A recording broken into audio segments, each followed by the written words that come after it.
This is your Daily 10. Calculator video 13.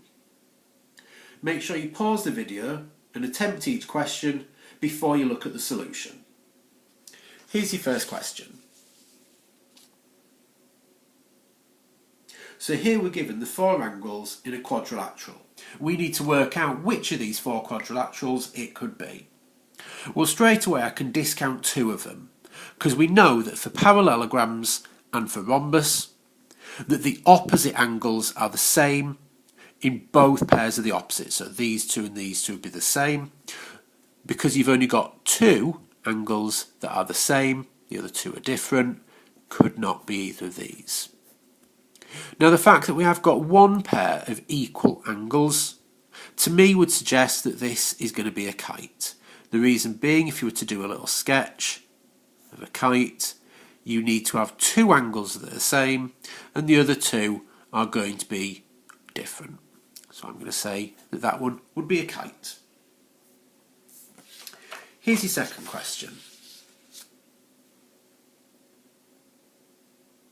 We need to try and solve this equation. Now this is the sort of thing that often happens where you'll be given a more complex equation and you've had to factorise it. This has already been factorised. So if these two brackets when multiplied together equal 0, that means one of two things. Either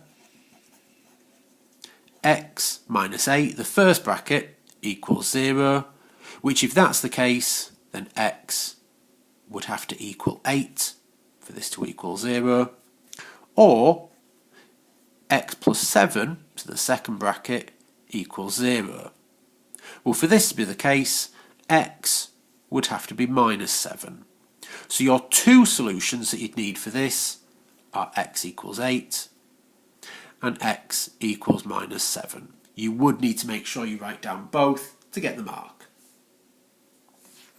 Here's your next question.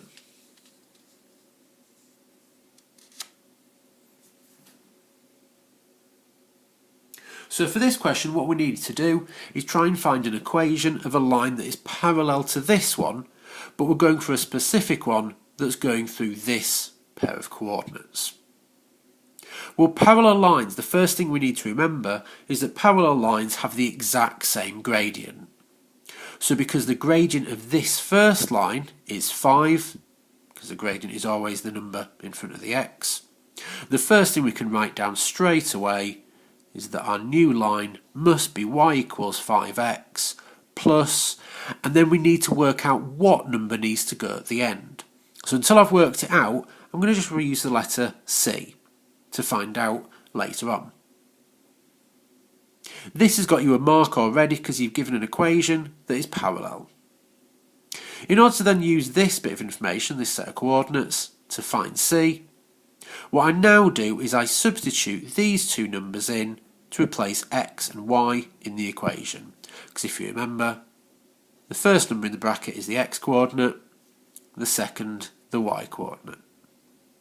So if I replace x with minus 2, that gives me 5 times minus 2.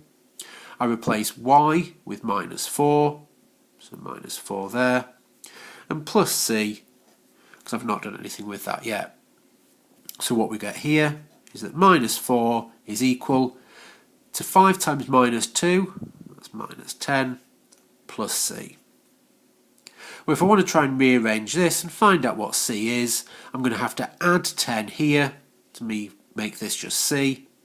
So if I add 10 to this side as well, that will give me 6 is equal to c.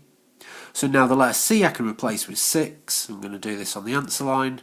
So y equals 5x plus, instead of saying c, we can put 6 to give me my answer. Here's your final question. So here we've got a Venn diagram, but it's written some algebra inside the Venn diagram, so it tells me there's going to be some form of solving, probably with an equation, that we're going to do a little bit later. So the first thing to remember, this symbol here, the 120 coins, gives us the total number of coins represented by the entire diagram. So what we need to try and do, because we don't know the numbers in each of these sections, is we need to try and come up with a way of finding out what x is equal to. So we're going to form an equation. Now we know that the entire diagram represents 120 coins. So if we were to add together all of the numbers that are currently on the diagram, it should equal 120. So if we write this down, so that's the first section, add on the x in the middle, add the x minus 2, and don't forget the 32 on the outside.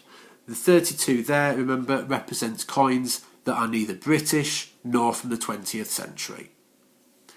Now all of that should equal 120. This we can neaten up, so if we expand this little bracket here, x times x is x squared, x times minus 15 is minus 15x, plus x and another x, minus 2 plus 32, so just writing all the information from the line above. We can now simplify this, so we get x squared, well minus 15x plus another x leaves me with minus 13x, minus 2 plus 32 will give me plus 30, and that's now equal to 120. Well, we said earlier in the question that we would need to find the value of x. Well, whenever you get a question that looks like this, where you've got an x squared, x and a number, in order for us to solve, we must make sure it equals 0 at the end. So to make this into 0, what I'm going to have to do is take 120 from both sides to leave me 0 here, and on the left hand side we get x squared minus 13x. 30 take away 120 gives us minus 90. Now in order to solve this one, because I know full well that the numbers in here are going to be very unlikely to be decimals, because this letter here, this x on the diagram, that's going to have to be a whole number. So because I know I'm looking for whole number solutions, when trying to solve this, I'm actually going to use factorising to do so. So in order to do this, to get the x squared, I would have had to have had an x in both brackets. I then need two numbers that multiply together to make 90, but I can somehow use to make minus 13. Well, there's a couple of pairs of numbers that we'd need to go through. So to make 90, I could do 9 times 10, but there's no way I can use 9 and 10 to make minus 13. So maybe if I try 5, well 5 times 18 would make 90. Can I use 5 and 18 to make minus 13? I can, by doing 5 and 18, where I'd have plus 5 take away 18.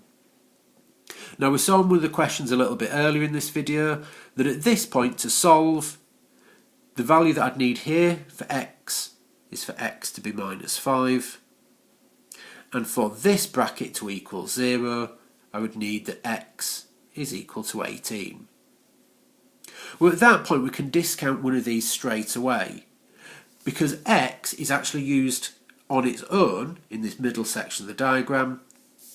If x was minus 5, that would suggest that there would be negative 5 coins that are both British and from the 20th century. Well, that just can't happen.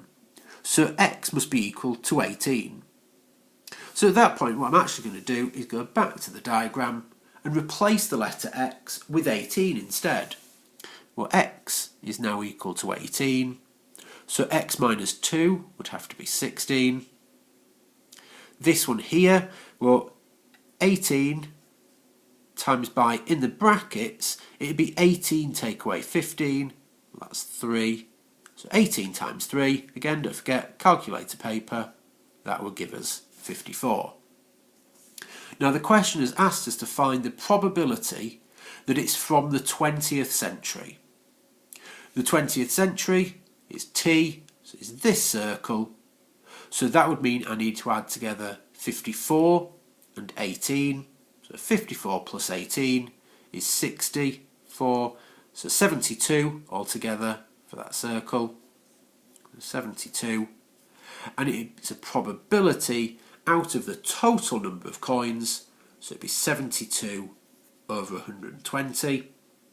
You can simplify that if you want. You can get your calculator to do it. Just type the fraction in and press equals, and that comes out as 3 over 5.